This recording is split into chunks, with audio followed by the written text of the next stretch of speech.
आपने जैसे बताया कि कश्मीर में दरिया के किनारे उसकी बच्चे की माँ आके बैठती थी। ऐसे बहुत सारे पेरेंट्स होते होंगे जो हर रोज़ आके बैठते होंगे इंतज़ार में कि कभी ना कभी उसका उनका बच्चा मिले। तो ऐसा कुछ आप बता सकते हैं कि किसी के साथ हुआ और आपने बचाया और उनके पेरेंट्स को उनकी बॉडी मिल गई? ये तो रिसेंटली बात है मैम, इन दिनों की बात है। कश्मीर की बात है, वो तो मिल गई थी बॉडी 4 दिन के बाद। और वो उनकी मतलब मैं यकीन माने कि मतलब इतना मतलब वो उसकी माँ रो रही थी कि मतलब मुझे उसके सामने जाने का जिगरा नहीं हुआ वहाँ पे कश्मीर में। तो और भी बाकी काफ़ी सारे ऐसे हादसे हैं कि मतलब आप माँ के दिल तक कोई नहीं पहुँच सकता है, ना माँ के दर्द तक। तो जब वो जाने का वो जब बॉडी होती है दरिया में, वो तड़प होती है कि काश मिल जाता कहीं न कहीं से, और जब वो मिल जाए, वो जो फीलिंग है वो मैं आपको ज़ाहिर नहीं कर सकता। वो वही जानते हैं जिनके घर का जाता है। जी। और वो शायद मुझसे बेहतर वो दर्द कोई नहीं समझ सकता, और इसलिए मैं ये रेस्क्यू करता हूँ और अपनी जान को खेल पे अपनी जान पे खेल के ये रेस्क्यू करता हूँ। कोई माँ अगर आपके पास बॉडी लेने आती है, उनकी आँखें क्या बात करती हैं, क्या बोलती हैं? उनका कि आपको कैसे फ़ील होता है उनको देख के? मेरे घर में आते हैं कभी-कभी। एक बार ऐसा हुआ कि एक सुसाइड केस था, तो बच्चे की माँ और फैमिली आई वहाँ पे। मैं उनको जानता भी नहीं था। घर में मम्मी ने कहा कोई आया है घर में, तो मुझे लगा शायद अपने होंगे। तो जब मैं उनसे मिला तो वो रोने लगे वहाँ से। और मैं बहुत गुनहगार इंसान हूँ, तब भी वो मेरे पैरों पे हाथ लगाया और मैं बहुत शर्मिंदा हो गया उस चीज़ से। कहते हैं कि हम तुझे 2 लाख रुपए देंगे, बस हमारे बच्चे को निकाल के दे दो। उनको लगा कि मैं पैसे लेता हूँ। जिस हिसाब से मैं काम करता हूँ, लोगों को लगता है कि शायद पेड है, पैसे लेता हूँ। तो मैंने कहा मुझे पैसे नहीं चाहिए, मैं कोशिश करूँगा। तो ये है कि उम्मीद है लोगों को, वहाँ पे चनावली के लोगों को काफ़ी सारी उम्मीदें हैं कि जब भी कोई हादसा होगा तो एक लड़का है जो प्रॉपर ईमानदारी से काम करता है और बिना पैसों के काम करता है। लोग पैसा देना भी चाहते, पर मैं नहीं। इस काम को मैं समझता हूँ कि मैं इसको पेशा नहीं बनाना चाहता इस काम को। तो रेस्क्यूअर का जो सपना है कि एक काम जो है, लोगों के दिल में ये ना हो कि मतलब हम इसको बुलाएँ और ये पैसे ना ले रहा हो, उस चीज़ से कहीं डर ना जाएँ लोग और मुझे ना बुलाएँ। ये चीज़ मैं सोचता हूँ कि हमेशा ये होता है कि बाहर से टिप ड्राइवर आते हैं, वो पैसे चार्ज करते हैं, और लोग अगर कोई कॉल करता है वो 10 बार सोचता है कि मैं कॉल करूँ, मेरे पास पैसे होंगे इतने कि नहीं होंगे, कितने पैसे चार्ज करते होंगे। तो मैं ये सोचता हूँ कि मैं इसलिए हमेशा कहता हूँ कि मैं फ्री ऑफ कॉस्ट, क्योंकि लोगों को ये नहीं लगना चाहिए हमेशा कि ये पैसे लेता है और इस डर से मुझे ना बुलाएँ। मुझे बुलाएँ कि हाँ, मैं फ्री ऑफ कॉस्ट है, आएगा और अपना काम करेगा, और मेरे लिए यही काफ़ी है। तो इसलिए मैंने ये फ्री में काम किया, क्योंकि वो फैमिली जानती है उन पे क्या बीतता है उस टाइम जब किसी का बच्चा दरिया में होता है। शायद मैं उस दर्द तक पहुँच नहीं सकता हूँ, पर ये है कि उनके दर्द में थोड़ा-सा शरीक होने की कोशिश करता हूँ। तो इससे बड़ी बात मेरे लिए और शायद और कोई नहीं हो सकती। जब बॉडी जैसे आपने बोला बिल्कुल गल जाती है, तो छूने का भी नहीं मन करता। क्या पता उनके पेरेंट्स को भी छूने का मन नहीं करता।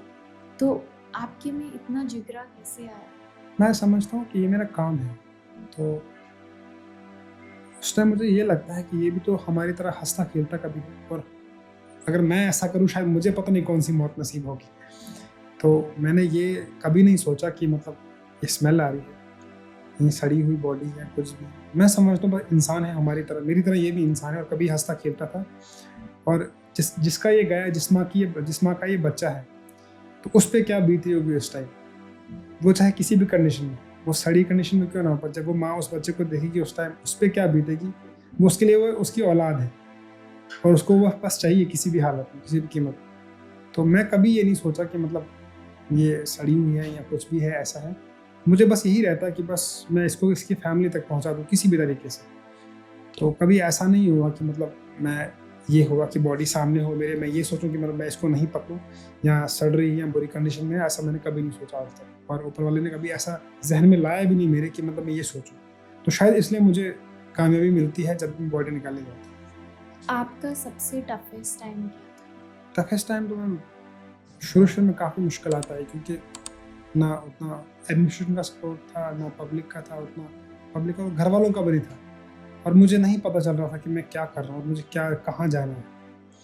बस ये था कि जब कोई हादसा होता था तो बस निकल पड़ता था, दौड़ पड़ता था, और वहाँ पे रेस्क्यू करता था, पर लोग तमाशा देखते थे और मैं कोशिश करता था बॉडी निकालने की।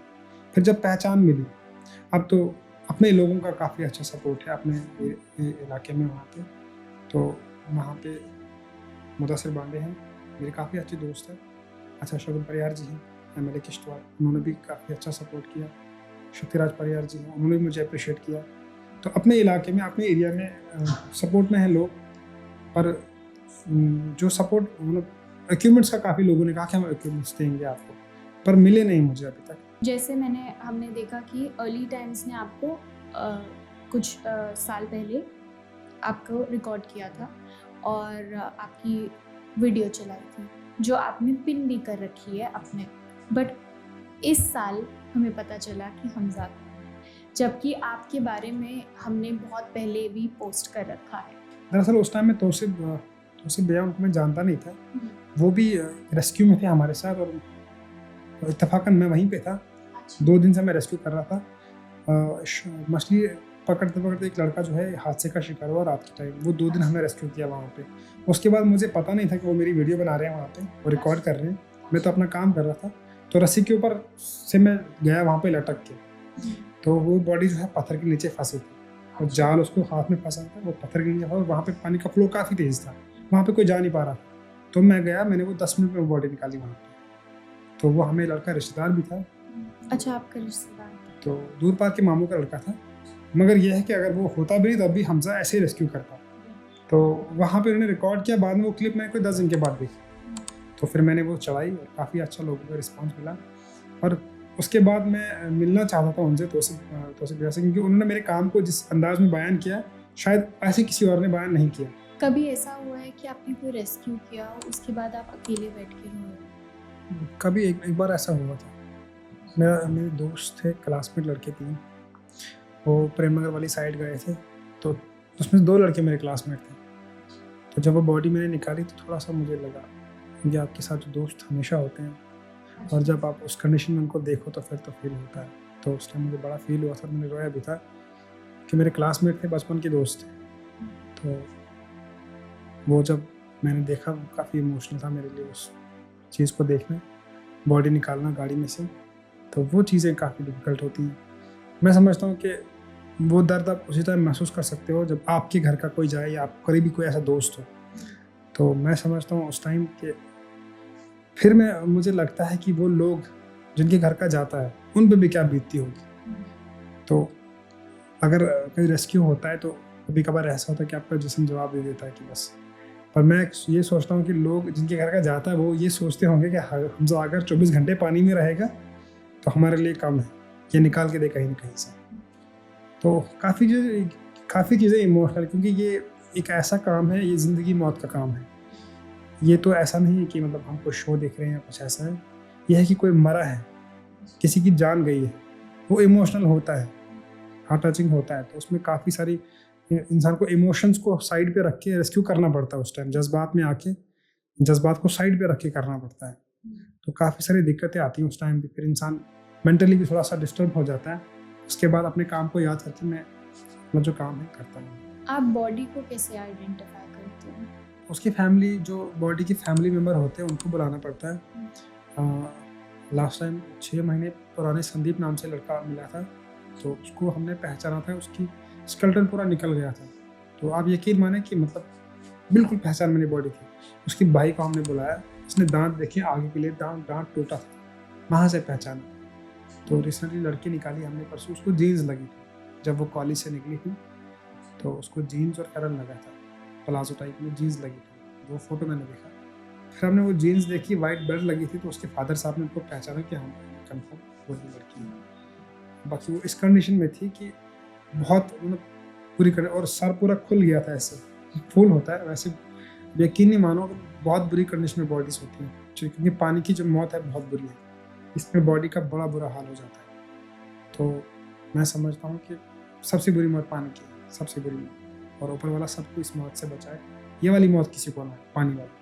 क्योंकि एक तो घर वालों की परेशानी ढूंढना उसको, ऊपर से कि बॉडी की हालत ख़राब हो जाती है, और कोई बॉडी मिलती है कोई नहीं मिलती है। और हमारे वहाँ ऐसा होता है कि कभी कभी बॉडी डैम से पार चली जाती है, डैम के उस तरफ पाकिस्तान से होते हुए, रांची से होते हुए फिर निकल जाती है, मिलती नहीं। काफ़ी सारी बॉडीज लापता हैं, आज भी नहीं मिली।